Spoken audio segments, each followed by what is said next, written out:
G'day,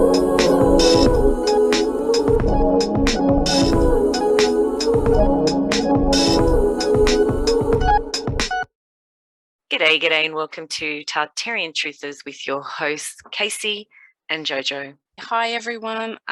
Okay, so today's episode is on Australia's secret inland sea, which was sparked by a story we found in Brisbane's Courier Mail in 2016 by a local of Serena called Bernie Gleeson.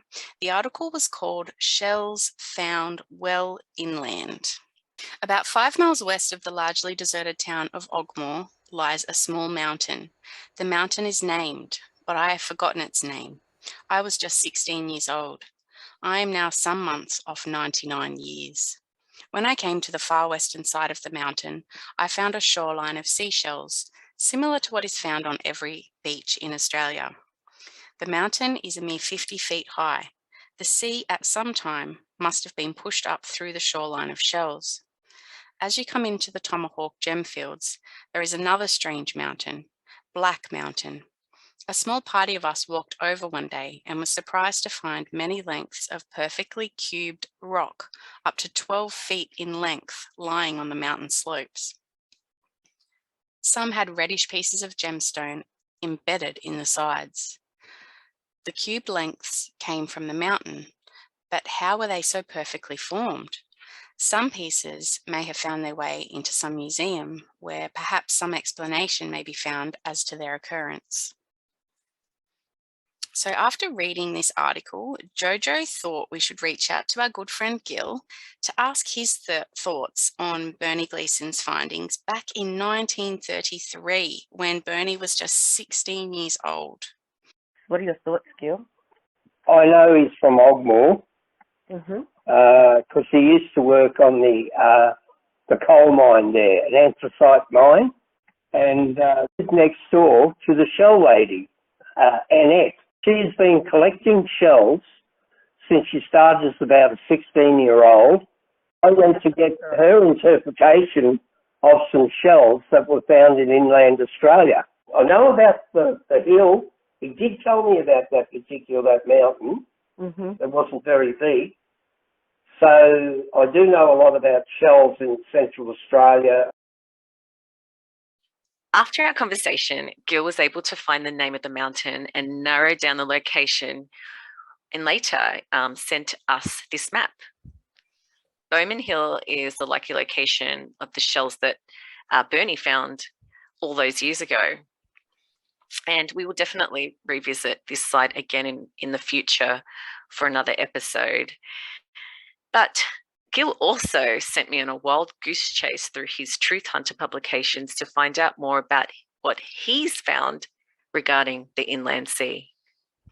Alrighty, so first stop is Truth Hunter number 41, Sturt and the Inland Sea, which was part of the Rediscovering Australia series. So Charles Sturt was certain he would find the inland sea in Australia, and it is well documented in this Truth Hunter article written by Val Osborne in 2006. Whatever happened in Sturt's landscape had not preceded his visit by very long at all, and it had also occurred on a grand scale.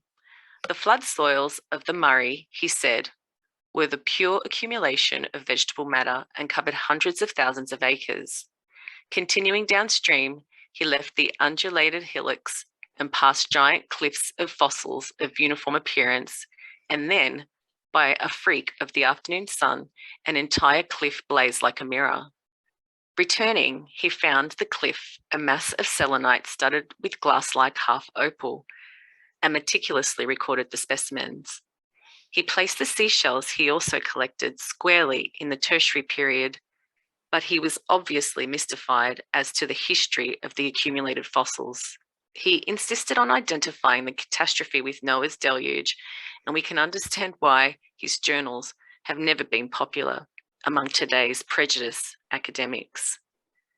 As he said, I was told that Australia was a basin, that an unbroken line of hills lined its coasts, the internal rivers of which fell into its centre and contributed to an inland sea. He was not prepared to find the gap that allowed an escape of the sea waters to the coast. He went on to conjecture, "It is to be feared we shall never arrive at any clear demonstration of the truth of our surmises with regard to geographical changes." Further comments did not endear him to his contemporaries, and nobody has bothered to follow in his footsteps or to expand his initial research. So interesting. So even though stories of floods are common in most Indigenous cultures, it's as though all Stuart's peers dismissed his findings as if it never was, keeping it all hush-hush or a secret. Poor Sturt. I mean, he really thought he would gain traction and prove that there was an inland sea in Australia. And fortunately for us, he kept detailed drawings of his findings on his river expeditions. So what about those shells that Gil mentioned needed identification, Casey? Yeah, so it turns out that Annette Whitney, which was Bernie Gleason's neighbour, is the right person to go to if you're looking to identify shells found on beaches and oceans, and in this case, inland. So Gil utilised Annette's expertise to assist in identifying a collection of shells found by Charles Sturt from 2 separate expeditions into the interior of southern Australia. She was able to identify that the shells found inland by Sturt indeed most had the characteristics of those shells found on beaches and in the ocean. Wow, that is amazing. Like, it's even more evidence of a possible inland sea. Crazy. Some of us in Australia would have learnt about Sturt at school, right? And I'm thinking you would have. I remember learning a little bit about him. Yeah, for sure. Yeah, and but for those of you who don't know, who is this Charles Sturt person anyway? Okay, so a quick synopsis gives us the information that Charles Sturt was a British officer and part of the European exploration of Australia. He was searching to prove his own passionately held belief that an inland sea was located at the centre of the continent. And here we found this little excerpt from this same article from Truth Hunter 41, and it reads, in Sturt's journal, he stated that he had been told of a South Australian sea by authorities, but the further he explored, the more convinced he became that the salt sea had emptied out via a huge convulsion of nature. He attributed this phenomenon to the flood of Noah and insisted upon its recent catastrophic effects, changing the landscape on a vast scale, thereby earning himself the ridicule of his contemporaries of the day. Yeah. So what was Sturt trying to say? Did he know something about a great catastrophic event that changed our entire landscape? Why was he ridiculed and mocked by his peers, seeing that the story of Noah and his ark is widely known? And like Casey mentioned earlier, our Indigenous also have stories of great floods. So was he letting out a secret that others were trying to keep? You know, I didn't find any mention of Sturt being a shmee-shmation, but I do find it interesting that portraits of that time frequently have them posed with strange hand positions. Moving on, other early European explorers to Australia were confident that they would find a vast inland sea in the middle of the dry continent based on early maps. And according to Truth Hunter number 13, in the Straightening Out Matthew Flinders article, we found this. 10 years after the settlement of a military outpost at Port Jackson on the east coast of New Holland under the auspices of the British East India Company, the BEIC, it came to the attention of the players in the vast and lucrative Pacific spice trade from a certain Captain Williamson, an American, that his ship was alleged to have sailed through the centre of Australia from the south to the north via a navigable strait, as the huge landmass of Australia presented a formidable barrier to east-west navigation across oceans. 2 expeditions were organised, one under the Frenchman Baudin and the other under command of the Englishman Flinders. Both were expert navigators. The Williamson Strait remains a problem to researchers. It appears on very old maps with 2 accesses to the north as part of the inland sea. So here is a map where Flinders met Bowdin at Encounter Bay as they search for the opening of the inland strait. And here this article goes on to mention Sturt. Sturt, the pioneer explorer, in his journals stated flatly that the entire complex had recently emptied out in a vast catastrophe. Geologically speaking, this is quite possible as part of a gigantic weather change that dried up other huge marsh complexes into the world's deserts. So Sturt again, mentioning gigantic weather changes that dried up other huge marsh complexes and turned them into the world's deserts.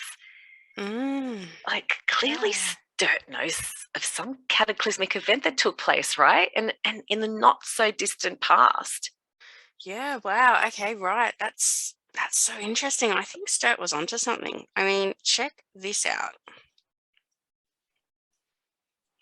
In 1840, Edward John Eyre was the first European to lay eyes on the 9,500 square kilometre lake, which now bears his name in one of the driest desert regions of South Australia. As for the inland sea, Lake Eyre was bone dry. Australia's biggest lake is also the 13th biggest lake in the world when full, and being 50 metres below sea level, it is the lowest geographical point of the island nation. The lake fills only about 4 times a century. The last time it was full was in 1974.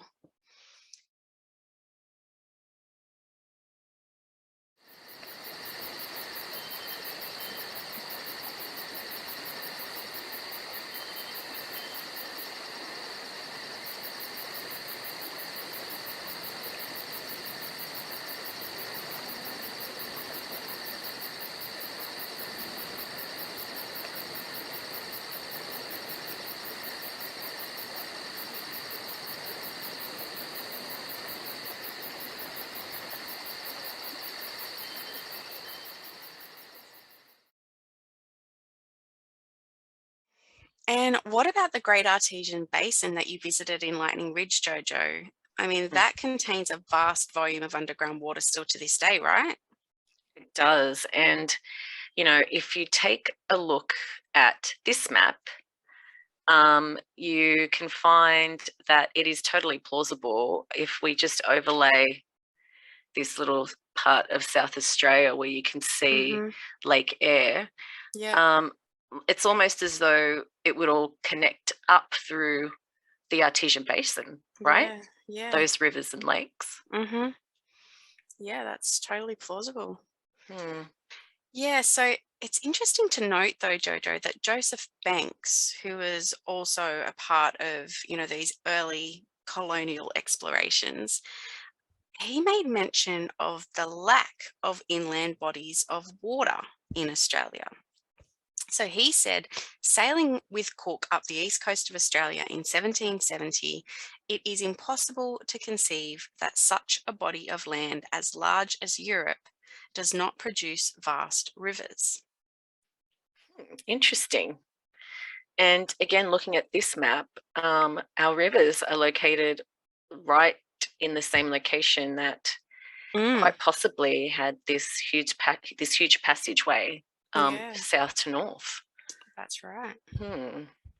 And quickly, on a side note, Casey, do you remember learning about Sir Joseph Banks at school? Yeah, he was a botanist, right? I've even heard him be referred to as the father of Australia. Yeah. Okay, so turns out that Sir Joseph Banks was someone different, actually. So Sir Joseph Banks, a director of the BEIC, which is the British East India Company, was active with both Cook and Flinders in the establishment of such coastal shipping lanes, and Banks' cover was that of a botanist of the Royal Geographical Society. What? So it was a cover? He wasn't really a botanist? He was not. Isn't that interesting? And that was a little take I took from that article as well, but a bit of a side note, I guess. It adds an extra element, doesn't it? moving on. Okay. Back on track to Back on Flinders track. and Borden. In the journals of both English and French navigators, we find clear evidence of French and English companies sponsoring the establishment of proposed future sea lanes for the English and French empires. The BEIC on one hand and Napoleon on the other. We also note that contrary to the sanitized histories, both navigators were well provided with charts and knew exactly what they were doing, simply tracing the tracks of their expeditions on the established charts of the time. Had Napoleon succeeded in destroying the fledgling military colony at Port Jackson, Australia would not be a British colony today. Wow. That is very interesting, isn't it? Yeah. So, Casey, do you think that the Brits and the French were looking for new ways to, maybe invade Australia or New Holland at that time from the inside? Like after they discovered these maps, the Williamson Strait maps.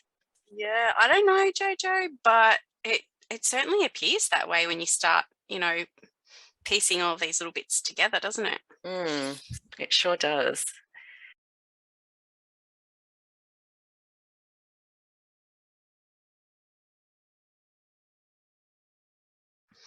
The article closes with, it is also obvious to researchers that James Cook, Matthew Flinders, and Governor Phillip were sponsored by the BEIC, and the mythical discovery of Australia is simply subsequent British propaganda justifying some very nefarious activities that took place in the Pacific in the late 1700s.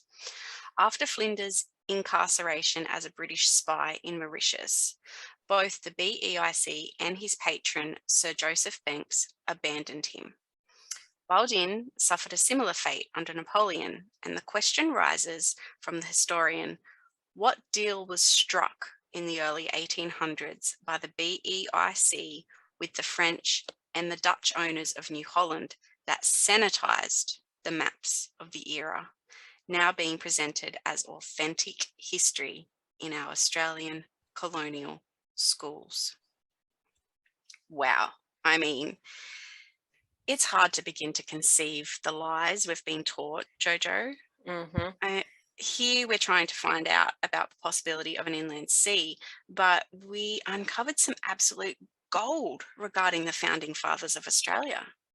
Yeah, we did. And, we will have to revisit these other topics because they've just sort of sparked our interest now to find out exactly who and why these characters are portrayed, in our history books as different characters, right? So, here are some of the questions though.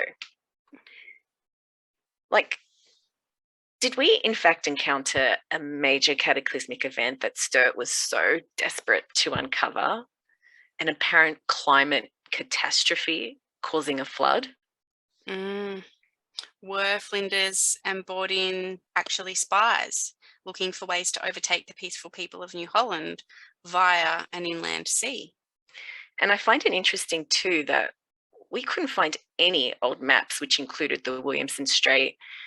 And, was this also just a farce to derail the Brits and the French? Yeah, and also, why did we not learn about the nefarious ways of our founding fathers at school? I mean, they were all revered as good men of good standing and instead memorialized, with the naming of roads and monuments and schools. They didn't really deserve that, JoJo. Not at all. I don't think so. Nice picture of Matthew Flinders there. So much going on in that picture, JoJo. I know. You can see Prince William unveiling this memorial, I guess, of Matthew Flinders. Very interesting. Yes. So with that, we are going to have to leave you, but we hope you enjoyed this episode. And this is not the last you will hear on Australia's Secret Inland Sea. So please stay tuned. Yes, there will be more. We will bring you more. And, Gil had so much more about the inland sea too in some of his Truth Hunter episodes. So we'll continue to unveil those. But before we go, let's watch this short clip of the Bush Tucker Man. So this is from his episode on the Dutch settlement, which we had originally shared a little portion of this in our very first episode way back last year in September. But this is just another little tidbit that we found that could possibly pertain to an inland sea. And we'll be back next week with more. Bye, everyone. See you later. Bye-bye.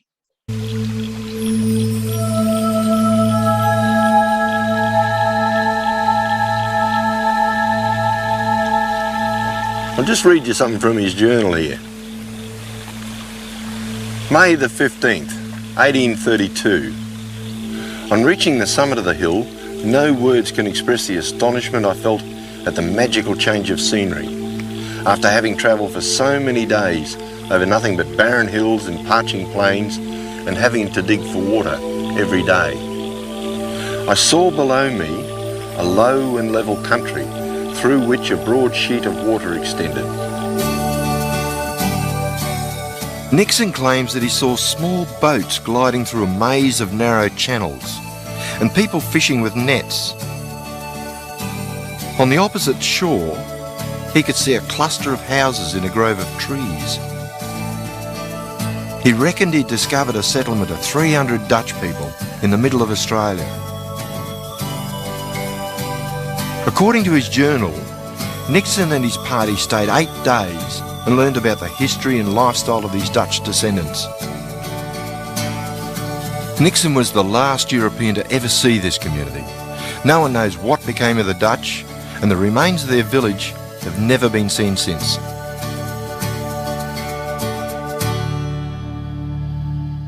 That's why I decided to contact you, because I've said these ladies have got their hearts in the right place. Yeah, I'd like to be a truth finder and a truth revealer. Well, I'll tell you what it is. You don't play the trumpet plays through you.